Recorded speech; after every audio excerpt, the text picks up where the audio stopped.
the one in which we discover vampires are real in the world of Supernatural. Welcome to Supernatural First Watch Podcast, a rewatch podcast designed to be spoiler-free and enjoyed as if it's your first watch.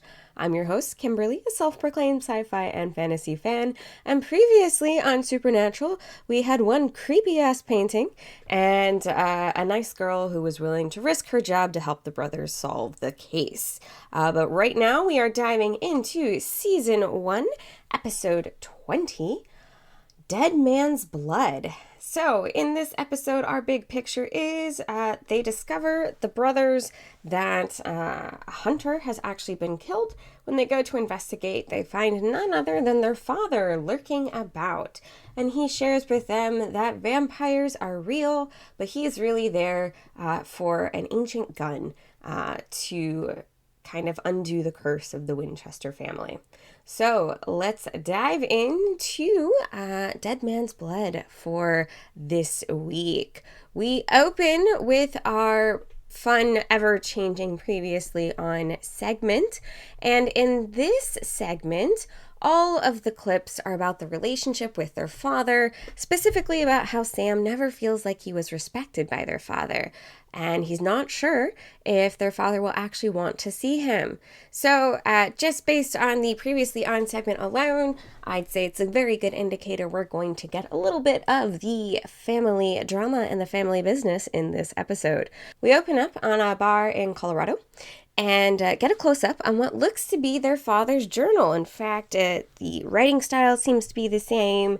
The imagery seems to be very reminiscent, but apparently it's not their father's journal, because panning out, we see it's actually an old man meticulously reading through and getting notes. And then we tune into the bartender who is topping up his whiskey as she chats with another patron that says, hey, he's a lonely old man, but he's mostly harmless. However, she thinks he is a complete nut. Of course, this lovely intersection is interrupted by a group of young people coming in, including a woman in a tight-laced corset, which of course is going to indicate to us that something must be wrong with her, because heaven forbid you just wear a really cool corset.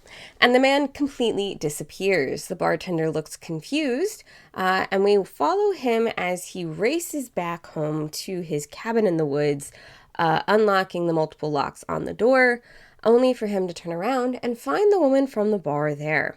He shuts himself up in a room, running from her, and gets into a safe with a very fancy-looking gun, only for two other men that were with her to break in through a skylight, it looks like, and for her to mention that the gun won't do him any good. Of course, we know what happens from here, but we'll have to join the brothers as they investigate to figure out exactly what happened. The brothers are hanging out in a diner, trying to find a case, but really not finding anything.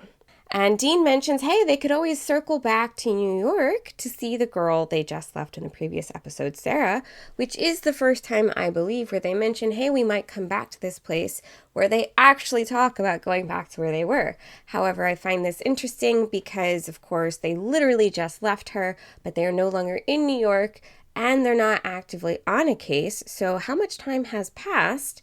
And some other questions to contemplate a little bit later. So they're still striking out on cases, reading different blurbs from an actual newspaper, until Sam reads one out. He doesn't think it's really one of theirs, but it sounds like a man was mauled in his home. As he reads a little bit further, he's like, oh no, wait, it's actually a robbery. But when he says the name Daniel Elkins, Dean perks up because he recognizes the name. He opens up the magic journal from their father that's not the one the man in the opener had, and it mentions a hunter by the name of Elkins with a Colorado area code. So they head there. They break into the cabin and with very little investigation are able to find the journal that we saw in the opener. But it looks like a lot of duds, mostly because the entries are from the 60s. However, continuing their investigation, they find evidence of assault ring, which we have learned is to ward off demons. And with a little bit more snooping around, they happen upon the room that is completely destroyed that we saw in the opener, which they determine means there were a lot of things attacking the man. And in a pool of blood, Dean notices some scratches on the floor. So using a paper and pencil and the shading technique we see in pretty much any cop show at some point, opening up questions because it sounds like the man obviously had enough time to scratch out a mail drop address for a post office drop, just like their father uses while being attacked. So they get their first clue. So using that fun shading technique, Dean is able to determine there is a series of numbers and letters, which they realize is a post office drop box, because that is the way their father communicates with them or has in the past. Of course, we do know they have his phone number and have been able to call him, or he's been able to text them. But I guess for more sensitive information, it's safer to leave it in a box that anyone could really open. So they head over to the mail drop and break in using Dean's handy-dandy safe-cracking skills. And they find a letter addressed to JW. And while they're discussing it in the car, thinking it maybe is for their father, a knock on the door startles them, and we pan back to see Daddy Dearest, who gets in the back of the car and says Elkins is the guy who actually trained him and taught him a bunch about hunting, but they had a falling out years ago, and he hasn't talked to him since. Then he says, hey, the letter's for me, give it to me. And he opens that letter to find out that he, quote unquote, had it all this time. And he asks them if they found a Colt antique gun. Dean mentions he'd seen a case for a gun, but nothing was in it. So now John Winchester is gung-ho about hunting down the creatures that actually killed his hunting buddy. And Sam is like, we don't know what this is. Why don't you take a moment and actually explain something to us? So their father reveals that Elkins specialized in one thing, and that thing is vampires. But John thought that hunters like Elkins had actually completely eradicated vampires. And he reveals that most vampire lore is crap. The stake through the heart won't actually do anything, but they do need fresh blood. And that you can't tell that someone is a vampire until they turn, because this is one of those myths where the reality is true. Vampires used to be human, so they appear on our radars as human. We check back in on the vampires, who are camped out on the side of the highway, and they seem to have a ruse down pat. One of them lays on the road until somebody pulls over, and while the Good Samaritans are calling 911, they let their fangs grow, and they capture the couple that has stopped to help them. We see that the boys are passed out in a hotel while John is watching over them and listening to the police scanner. And he hears the 911 call and wakes him up saying, hey, it must be the vampires. Of course, all we've heard is that there's some sort of carjacking. And Sam is very reluctant and says, hey, how do you know? And John, in his infinite wisdom, continues with his, what was apparently his style of parenting and explanation, saying, just follow me, don't ask questions. They reluctantly head out and they get to the crime scene, and John is speaking with the cops while Sam and Dean linger on the side of the road. They mention something to the effect that, of course, not all three of them can be there, but somehow it looks less suspicious for them to linger literally within view of the cops and not raise suspicions, I guess.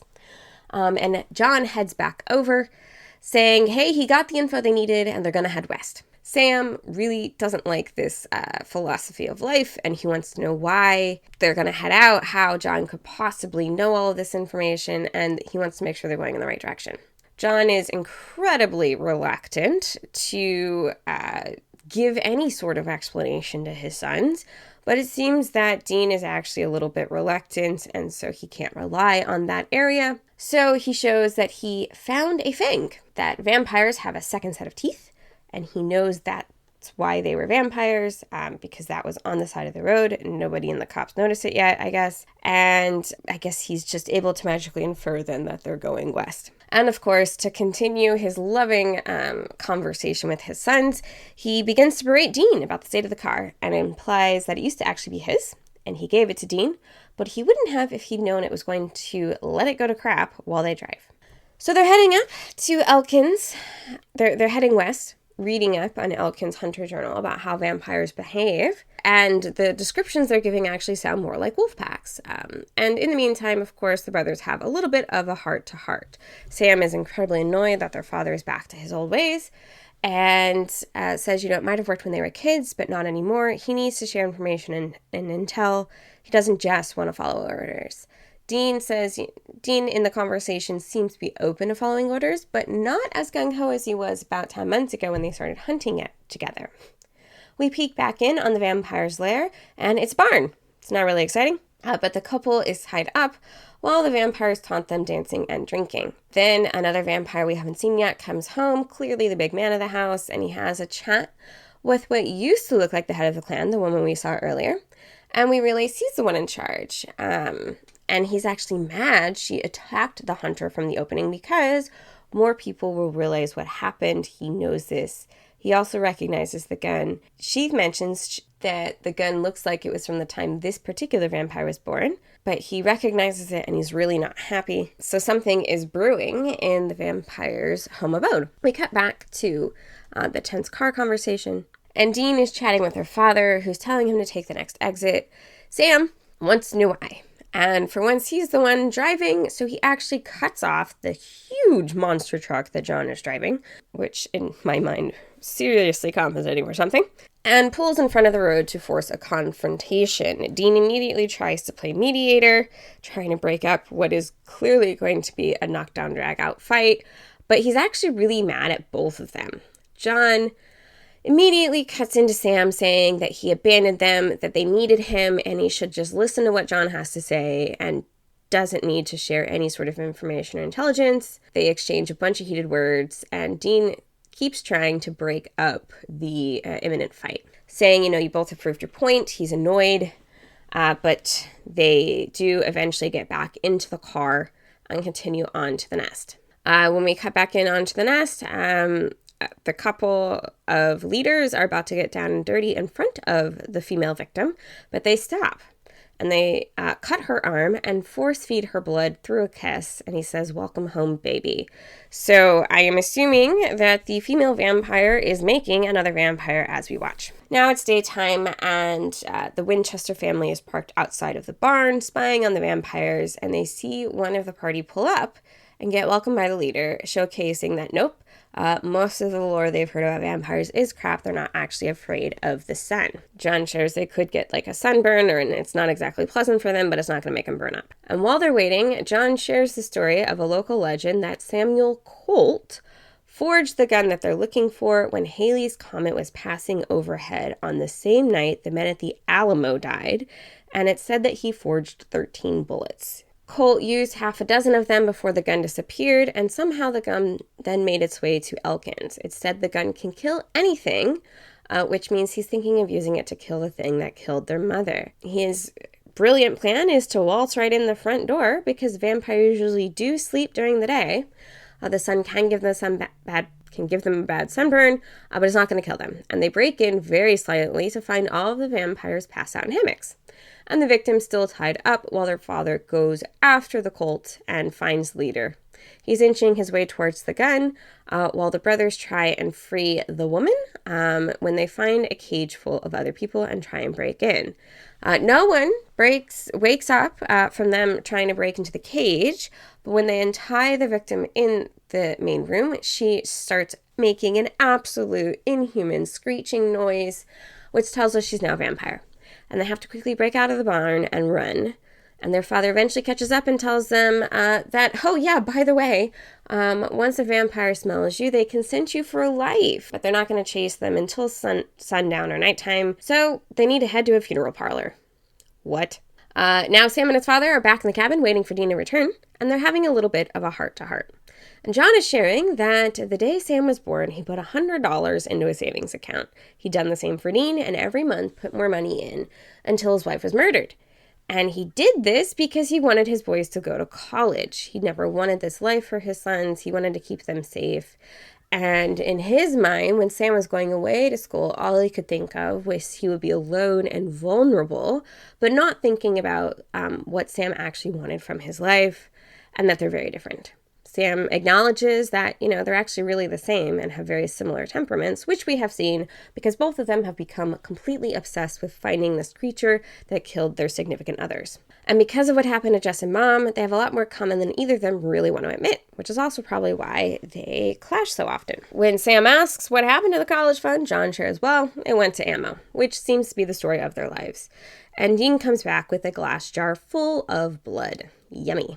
Dean's on the side of the road, supposedly with car trouble, when the vampires find him and try to pick him up. He says, no thanks, so she knocks him out. Anyway, and she gets an arrow through the heart for her troubles to find out it's soaked in dead man's blood, which does damage them. They kidnap her and cut the guy with her's head off. And then it's a big family discussion. Sam realizes their father is determined to grab the gun and hunt the demon by himself. He tries to explain that if he has to worry about his kids, he won't be able to know what he needs to do. Dean replies, actually, that's reckless, and that he thinks his brother is right and they should stick together. John's not having it and tells them it's an order. He grabs the concoction they're burning and says to use it and get out of town. Close for discussion. John is driving around in his macho truck with the female vampire Kate in his side seat, and the vampires smell her, so they go after John, and so the boys can break in and free all the snacks. But they do it really, really quickly and then go to assist their father, who almost grabs the gun before Kate slips her bonds and knocks him out. They come to the rescue with arrows dumped in dead man's blood, but Sam is quickly taken advantage of, and the lead guy is threatening to break his necks. So Dean puts the gun down, and his father says, no, you don't have as much right to live as the rest of us, and uses the Colt, proving that it will kill anything, and the other vampires flee. So John breaks his own rule and does use a bullet. But John did not just dive off into the sunset. It was apparently not part of the plan for Dean and Sam to come and break the others out and then go to assist their father, but they did it anyway. And Dean points out that by coming back, they saved a disaster. And Sam is very surprised, and their father agrees that they're actually better together. So it looks like we will have the family business and the family's Winchester together for at least the next episode. And that is what happens overall in Dead Man's Blood. Now, there's a whole bunch of discussion to be had about this episode. But first, the local legend. There is no local legend per se, but we do find out that vampires are real, to which Dean is just incredibly amused and kind of in awe at the fact that he's saying vampires are real. And I do believe this is after Twilight had come out as well, because he mentioned something about vampires sparkling. But we find out that most of the lore that many of us have heard about vampires in the world of Supernatural is completely false. Stakes through the heart don't work. Sunshine doesn't kill them. The only way to kill a vampire is to behead it. However, apparently if you soak something in corpse's blood, dead man's blood, hence the title, it will weaken the vampires, but it's not clear if this actually kills the vampire or just slows them down for a period of time. No other supernatural baddies are really mentioned this week. And Dean and Sam are playing themselves because they are investigating the death of a hunter, and John joins them on their quest fairly quickly, so they don't really have to impersonate anybody. As I said, the way to kill it, how do you kill a vampire? You chop off its head, which I would think actually would work for quite a lot of creatures, but apparently it's the only way to kill a vampire. The body count in this episode is actually quite high. We have Daniel Elkins, the hunter from the beginning of the episode. We also have the nameless man who was in the car with our female victim from the vampires, who I assume is either her boyfriend or her husband, and we assume actually did die. And we also see the death of a number of vampires as well. It's trope-tastic in a return from what we have not seen in quite some time. As depicted in many horror films, stopping to help passersby on the side of the road is actually a great invitation to get harmed. We see the couple, of course, who pull over to try and help somebody on the side of the road, only to get attacked. But it's not in a tropey way. So it is fulfilling a thing we've seen in horror films before, but not overly homage-like. We also have a nice inversion of the trope where Dean and Sam go to free the victim, and the vampires don't actually wake up in the process of them freeing the victims, but they do wake up when they think that one of the victims needs to be freed, and actually then alerts everybody to the fact that they have been invaded. So let's break down this episode in terms of where it sits in the series. We are nearing the end of the first season, And we're getting a little bit of continuity really starting to build up. Number one, I do want to mention in the family business here that Dean mentions going back to New York. Now, we talked about this a little bit earlier, but what I find noticeable about this conversation is a few things. Number one, the previous episode was the episode where we met Sarah. And they say, they have to leave. So we end that episode with Sam and Sarah making out, but then we assume that they leave town and they start traveling somewhere where we don't really know. And Dean mentions they could go and find a hunt towards New York. And Sam, well charmed, says, not right now. I don't think that's a good idea. And so there's a couple of things here I want to dissect a little bit. Number one is that this is the first time where they have talked about returning to a past hunt and actually then mentioned it again. We've had a few times here where they say, yeah, of course I'll drop by. Of course I'll drop by. We'll come back and visit, but it's never happened. And this is the first time we see where they actually mention, well, maybe they should go back. Also, it really does beg the question, how much time has passed in between this episode and the previous episode? Because in the previous episode, they weren't even gone yet from New York. And now Dean is talking about going back. So how much time has there been? What do they do in between hunts? Because they're actively looking for a hunt at the beginning of this episode and coming up empty. So do they hang out in a town? Do they just check the papers every day? Do they contemplate getting short-term cash under the table jobs? Like, what is it that they do in between hunting creatures? Do they get downtime of any kind? And Dean obviously is open to helping his brother form a relationship, but we have not seen him ever mention the fact that he wants to go back and visit Cassie. So we had our episode of Route 666, where Dean saw an old flame and he insists to her that he wants to make it work, that he will come back and see her. And now we're 6, 7, 8 episodes later, and we've never heard him mention it, but we have seen him try and encourage Sam to move past Jess's death, explore a relationship or at least a connection with somebody past that death. And he mentions going back and visiting this girl for Sam's sake. So I do find it very intriguing that we haven't heard Dean mention anything about going back to see his past flame or any of the people they have encountered in the past. But we do see him encouraging Sam to explore that avenue. Sam says no. So we'll see if they do ever find Sarah again. But I do find that very interesting, and it really does make us question, what do they do in between? What is their life like when they're not hunting something?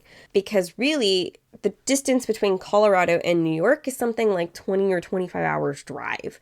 And they find the mention of Elkins, and when they go and explore his cabin, it's clear it's probably only been a couple of days since they saw the publication of the newspaper with his death. And of course, their father arrives around the same time, we assume, so it can't have been that long. So how far away were they from New York? What were they doing in between? And, how far away were they then from Colorado to go and find what happened to Daniel Elkins? Another interesting piece I find, we have heard Dean and Sam mention a couple of other people in their lives so far that are from their past, especially I think they've mentioned Pastor Jim, for example. John is calling a friend and talking to a Caleb. But we've never heard of Elkins before. In fact, Sam doesn't recognize Elkins' name at all, and Dean recognizes his name from the journal. However, it appears that Elkins is the one who trained John. So if he trained him, where were the boys? Where did they go? How do they have absolutely no memories? Now, Sam would make sense, especially if he was still an infant, although it's not clear how much longer after Mary died did John skip town with the boys, although we did find out from his partner in the garage that he became super depressed. And after a visit from CPS that he called on them, he then skipped town. But it does imply that there were a couple of months in between. So Dean was probably about 5, which is a time to actually form memories, especially formative memories like watching your father get trained to hunt demons. So the fact that Dean doesn't know who this is, except as a mention in the journal, I find very intriguing. How much did John involve his children in the hunt? We have, of course, already seen that Dean was aware of hunting and the creatures and trained to use a shotgun by the time he was 11. So what was that progression like? How long did John spend with Elkins getting trained? And why is it that John would have assumed that vampires were completely eradicated because of Elkins and his ilk? Because he was obviously trained by Elkins. We're going to assume then that this was at least 20 years ago, and he has not heard mention of a vampire since? Or did he just assume that Elkins was near eradicating all of the vampires when they parted ways after he was fully trained? And then, of course, that meant more things. Who knows? But it's very, very intriguing that John is kind of caught blindsided by the idea that vampires still exist, which I find really intriguing. And then, of course, we have the vampire lore as well. So this is another very common creature that many of people who follow horror or supernatural or fantasy tropes have heard of before. But again, turning it on its head, none of the tropes that they think are true, right? Sunlight won't kill them. A stake through the heart won't kill them. But a stake through the heart covered in dead man's blood will poison them. But to what end? Like, how long are they weakened for? What does this poisoning really do? Is there a way to eradicate it? Do they stay in this weakened state until something happens? Like, a bunch of questions have come up for the creature feature here about what this really does mean. But ultimately, they're hunting vampires, which Dean is very amused by. And I find very interesting because he's like, yeah, okay, faith healers he doesn't trust. He's seen lots and lots of ghosts. We've seen Bloody Mary. We've seen at least one demon. We've seen other creatures. We've seen a Wendigo. But vampires, he's shocked, are real. Like, this is not what I would assume would be the creature to be scoffing at, right? Maybe the Yeti or the Abominable Snowman or Loch Ness, okay. But vampires, I would not assume would just be oh yeah, no, those aren't real. So Dean's amusement throughout this episode kind of amused me as well. So let's talk about the family business. We get a little bit deeper insight into John, into Sam, into all of their lives growing up. And that insight is incredibly nuanced and layered. One thing I want to throw out there here is John feels completely justified. He's not sorry, but maybe trying to make amends. So the whole spiel he gives about how he put money into the college funds for his kids and he never wanted this life for his kids kind of contradicts pretty much everything we have seen him do. Number one, we saw that the first line, right, back at home, when the brothers returned to Kansas and met Missouri Mosley, we see that the first line in the journal is, I went to Missouri and learned the truth. So John didn't know anything about the supernatural or what was going on in the entire world beforehand. And then he dragged his sons into it. So he didn't even know to protect his sons from the supernatural until after Mary died. And hunting his wife's killer is exactly what created the life he let them grow up in. So to say, oh, I never wanted this for you, but then to also see just from the little glimpses we've seen that he never did anything to prevent this being the life they grew up in, it's not even a catch-22. I think it's a man lying to himself. Sure, he wanted a better life for his sons. He wanted them to be able to go to college. He wanted them to live out their dreams. I think most parents do. But as soon as the love of his life was killed, he became obsessed. And not only he became obsessed to the detriment of literally everyone he talked to, in my opinion. So he tries to make amends and explain, hey, this is why I did what I did. When Sam actually went to college, right, he had this idea of building a college fund for him, and then essentially threw Sam out when he said he wanted to go to college. He's like, oh yeah, well, I just saw it as you being alone. I saw it as you being vulnerable. I saw it as you not being protected. And if that's the case, why then do we not hear of anything in which their father checked in on him? Even from the peripherals, why hasn't Dean shared that, Dad would try and check on him when he could? We saw instances of this as well, where in Phantom Traveler, the friend of their father's that they talked to said, oh yeah, he was super proud. He was talking you up and all of these things, but he never actually expressed that to his sons. So again, it's a matter of, here's what I'm saying, but actions are not proving that out. Of course, we also see that, and even Sam shares that, when they were kids, following orders was okay because they were children, but it's not okay anymore. And their father has not changed his mind, right? He still thinks his way is best. He's been a lone ranger this whole time. And when we see these types of lone wolves depicted in media, my question is always this. They always have a change of heart because somebody doesn't listen to them and then saves their life in the nick of time. And I'm like, yeah, but this is not the first instance this has happened. So why is this one instance enough to make them change their mind? And is it really them changing their mind or them just trying to appease the people around them for a short period of time before going back to their old ways? Always a question to contemplate. And we see that when John gives an order, he literally does not give any context. It's follow me, don't ask questions, I know best, I don't need to share. Which seems like a really idiotic way to run a hunt, quite frankly. Because, as we saw, Sam and Dean have never fought a vampire before, for example. They have fought a whole bunch of other stuff.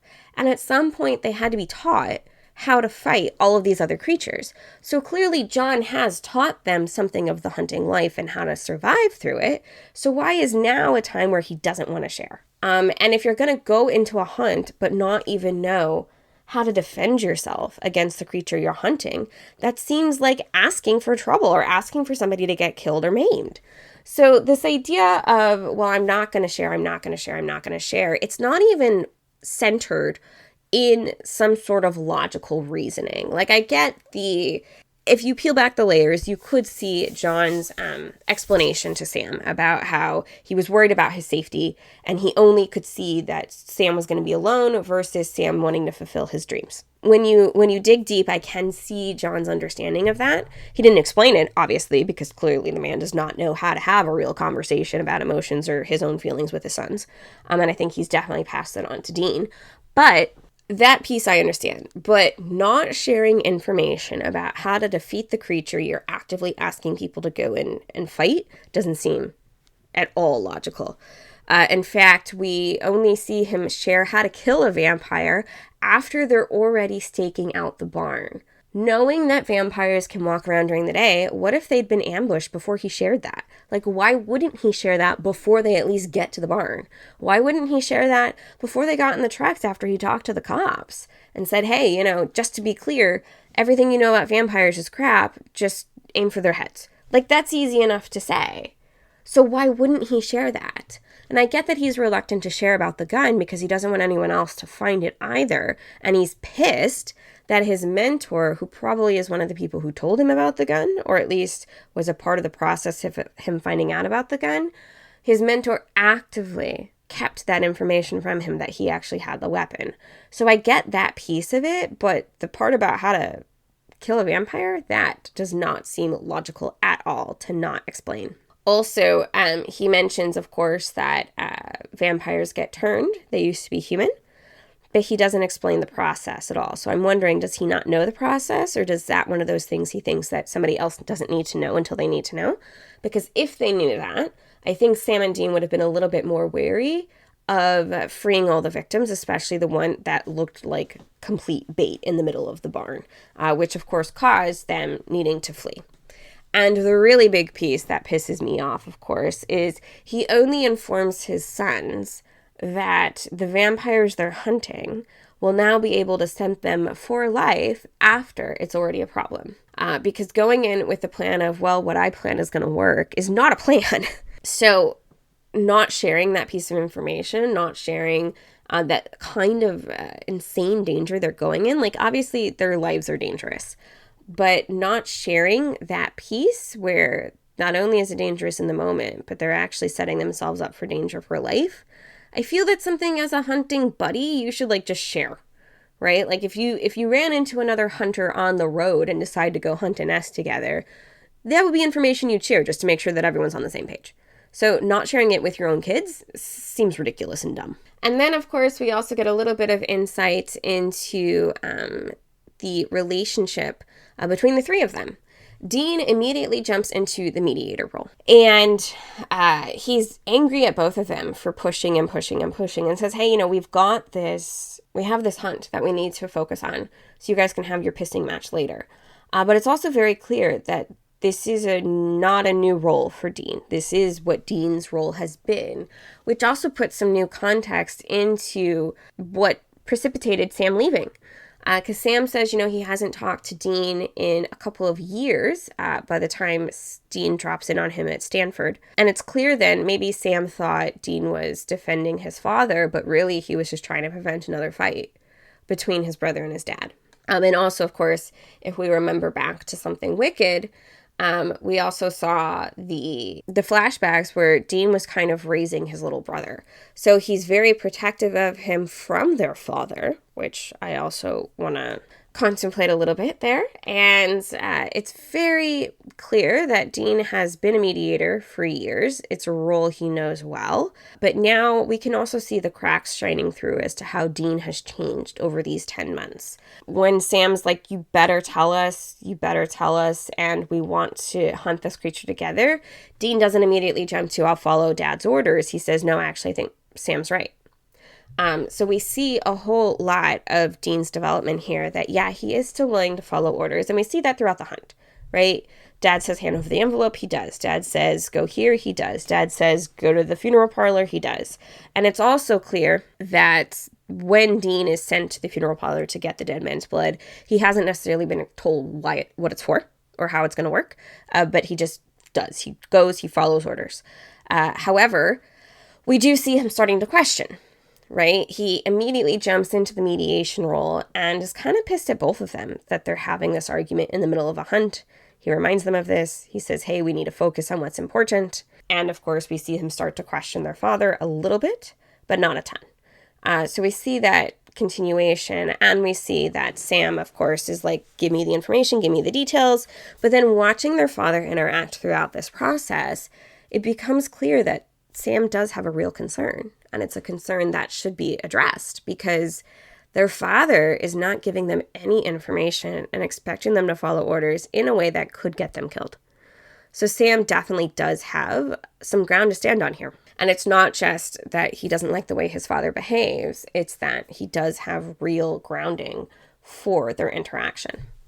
And what seems to be a little bit of a throwaway comment, but I think it is a commentary on their lives in general.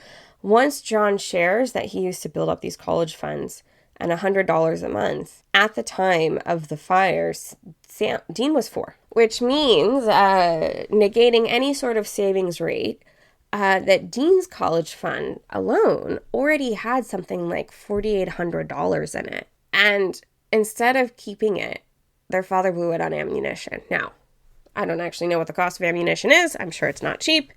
I had even mentioned that their trunk is tricked out with a whole bunch of weapons, and I'd be intrigued to know exactly where they got all of those weapons. So clearly it went to the use that it went to, but it's kind of a commentary on their life in general, right? That they had all these plans, they went to crap, and then their plans completely went to the hunt. And that's exactly what happens with Sam. He invested 4 years. He had a full ride scholarship to Stanford. So he invested 4 years in becoming a lawyer and building this life outside of hunting. And as soon as something interrupted it, the death of his girlfriend, he went on a hunt to go find out who killed her. And unlike Dean, who didn't have that motivator, Dean regularly repeats, he's doing this to save people. Hunting things is to save people. And that's kind of what he was taught by John, is that hunting things is to save people. But John's motivations and Sam's motivations up until this point, for the most part, have not been to save people. It's been to get some revenge on supernatural creatures and to hunt down what happened to their significant others. So Sam is correct in that they do have a lot in common. And of course, that's probably why they fight so frequently, is because they have similar approaches to life. John clearly wants to know what's what and for people to follow him. And Sam kind of wants the same thing. Sam wants to have the information and then do what he wants with it. And so that's why it annoys him that John won't share, because he wants to have the information and do what he wants with it. And that's exactly what John does. He has the information. He does what he wants with it. So we do see that there's a lot of John in Sam, but we also see Dean's mitigating influence in raising, or at least in being involved with raising Sam, because of all of the other things that he's done. And it does amaze me that Sam was able to have some sort of long-term relationship at all, because he's clearly not getting the examples from anyone in his family. So in the family business section, to just give it a wrap up here, it looks like the Winchester family is going to hunt together again. And we have not seen them even fight together since Meg and the Shadow Demons. But it's only been a couple of episodes since then, and now they're actually going to hunt together. So it's a quick reversal from John saying, "You're my liability, I can't have you around," and Dean acknowledging that to saying, "You know what, we're probably stronger together. We should approach this hunt together." So for the foreseeable future, the Winchesters will be hunting together. And a couple of questions to contemplate. What happened to the other vampires? Where did they go? They now have the scent. Are they going to come back to hunt them? What is it going to be like to see the Winchesters hunt together, especially with John's proven track record of barely sharing information and only under duress? Will Dean be forced to play mediator for the foreseeable future? Will this be more pros or more cons with them hunting together? And now that they have a weapon against the creature that killed Mary and Jess, how are they going to use it? And will this bring more heat on their back from others who now know that the weapon is real and being used? Because these types of things tend to get around. Overall, a really, really, really strong episode. We see a lot of lore building. We see a lot of world building. We get deeper insight into the Winchesters and everyone's family dynamics there.